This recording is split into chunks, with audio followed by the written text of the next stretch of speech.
जय माता दी दोस्तों, जय श्री हरि। स्वागत है आपका हमारे YouTube चैनल अभव्या वर्ल्ड में। दोस्तों, शास्त्रों में वर्णित कथाओं के अनुसार समुद्र मंथन के दौरान भगवान धन्वंतरी हाथों में अमृत कलश लेकर प्रकट हुए थे। जिस तिथि को भगवान धन्वंतरी समुद्र से निकले वह कार्तिक मास के कृष्ण पक्ष की त्रयोदशी तिथि थी। भगवान धन्वंतरी समुद्र से कलश लेकर प्रकट हुए थे, इसलिए इस अवसर पर बर्तन खरीदने की परंपरा चली आई। भगवान धन्वंतरी को विष्णु भगवान का अंश माना जाता है और उन्होंने ही पूरी दुनिया में चिकित्सा विज्ञान का प्रचार और प्रसार किया। भगवान धन्वंतरी के बाद माता लक्ष्मी 2 दिन बाद समुद्र से निकली थीं, इसलिए उस दिन दीपावली का पर्व मनाया जाता है। इनकी पूजा अर्चना करने से आरोग्य और सुख की प्राप्ति होती है। तो आइए जानते हैं धनतेरस से जुड़ी 2 पौराणिक कथाएं। एक बार मृत्यु के देवता यमराज ने यमदूतों से प्रश्न किया कि क्या कभी मनुष्य के प्राण लेने में तुमको कभी किसी पर दया आती है? यमदूतों ने कहा, नहीं महाराज, हम तो केवल आपके दिए हुए निर्देशों का पालन करते हैं। फिर यमराज ने कहा कि बेझिझक होकर बताओ कि क्या कभी मनुष्य के प्राण लेने में दया आई है? तब एक यमदूत ने कहा कि एक बार ऐसी घटना हुई जिसको देखकर हृदय पसीज गया। एक दिन हंस नाम का राजा शिकार पर गया था और वह जंगल के रास्ते में भटक गया था और भटकते भटकते दूसरे राज्य की सीमा में चला गया। वहाँ एक हेमा नामक शासक था। उसने पड़ोस के राजा का आदर सत्कार किया। उसी दिन राजा की पत्नी ने एक पुत्र को जन्म भी दिया। ज्योतिषों ने ग्रह नक्षत्र के आधार पर बताया कि इस बालक की विवाह के 4 दिन बाद ही मृत्यु हो जाएगी। तब राजा ने आदेश दिया कि इस बालक को यमुना तट पर एक गुफा में ब्रह्मचारी के रूप में रखा जाए और स्त्रियों की परछाई भी वहां तक नहीं पहुंचनी चाहिए। लेकिन विधि के विधान को कुछ और ही मंजूर था। संयोगवश राजा हंस की पुत्री यमुना तट पर चली गई और वहां राजा के पुत्र को देखा। दोनों ने गंधर्व विवाह कर लिया। विवाह के 4 दिन बाद ही राजा के पुत्र की मृत्यु हो गई। तब यमदूत ने कहा कि उस नवविवाहिता का करुण विलाप सुनकर हृदय पसीज गया था।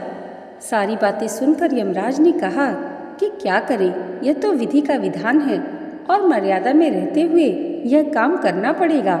यमदूतों ने पूछा कि ऐसा कोई उपाय है जिससे अकाल मृत्यु से बचा जा सके? तब यमराज ने कहा कि धनतेरस के दिन विधि विधान के साथ पूजा अर्चना और दीपदान करने से अकाल मृत्यु नहीं होती।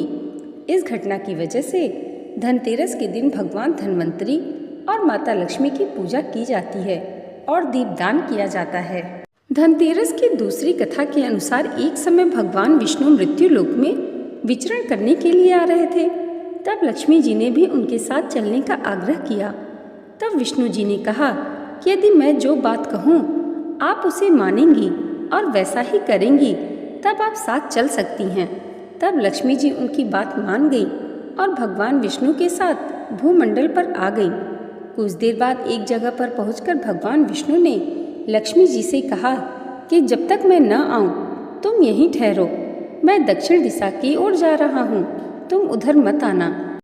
विष्णु भगवान के जाने पर माता लक्ष्मी के मन में कौतूहल जागा कि आखिर दक्षिण दिशा में ऐसा क्या रहस्य है जो मुझे मना किया है, और भगवान स्वयं चले गए। लक्ष्मी जी से रहा न गया और जैसे ही भगवान आगे बढ़े लक्ष्मी जी पीछे पीछे चल पड़ी।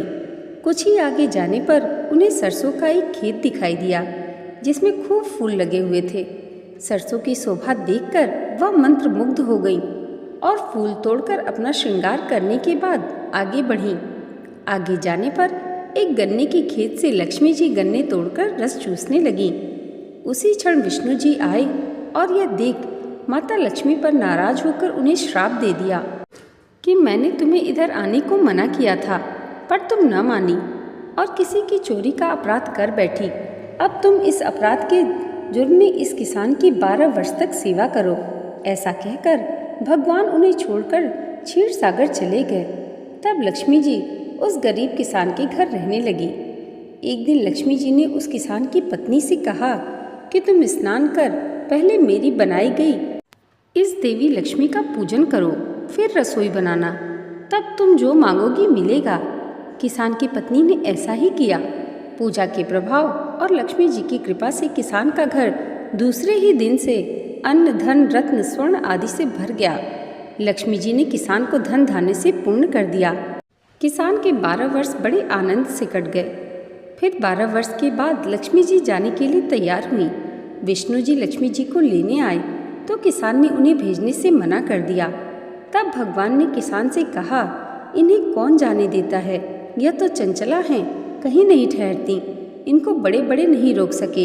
इनको मेरा शाप था, इसलिए 12 वर्ष से तुम्हारी सेवा कर रही थी। तुम्हारी 12 वर्ष की सेवा का समय पूरा हो चुका है। किसान हठपूर्वक बोला कि नहीं, अब मैं लक्ष्मी जी को नहीं जाने दूंगा। तब लक्ष्मी जी ने कहा, हे किसान, तुम मुझे रोकना चाहते हो तो जो मैं कहूँ वैसा ही करो। कल तेरस है, तुम कल घर को लीप पोत कर स्वच्छ करना, रात्रि में घी का दीपक जलाकर रखना और सायंकाल मेरा पूजन करना, और एक तांबे के कलश में रुपए भरकर मेरे लिए रखना। मैं उस कलश में निवास करूंगी, किंतु पूजा के समय मैं तुम्हें दिखाई नहीं दूंगी। इस एक दिन की पूजा से वर्ष भर मैं तुम्हारे घर से नहीं जाऊंगी। यह कहकर वह दीपकों के प्रकाश के साथ 10 दिशाओं में फैल गई। अगले दिन किसान ने लक्ष्मी जी के कथनानुसार पूजन किया। उसका घर धन धान्य से पूर्ण हो गया। इसी वजह से हर वर्ष तेरस के दिन लक्ष्मी जी की पूजा होने लगी। बोलिए लक्ष्मी माता की जय। तो दोस्तों, आज की वीडियो अगर आपको अच्छी लगी हो तो कमेंट बॉक्स में जय माता लक्ष्मी ज़रूर लिखिएगा और इसे लाइक, और हमारे चैनल पर पहली बार आए हैं तो सब्सक्राइब करना मत भूलिएगा। भगवान श्री हरि और माता लक्ष्मी की कृपा आप सबके जीवन पर सदैव ऐसे ही बनी रहे, इसी मंगल कामना के साथ मिलते हैं अगले वीडियो में। तब तक के लिए जय माता दी, जय श्री हरि।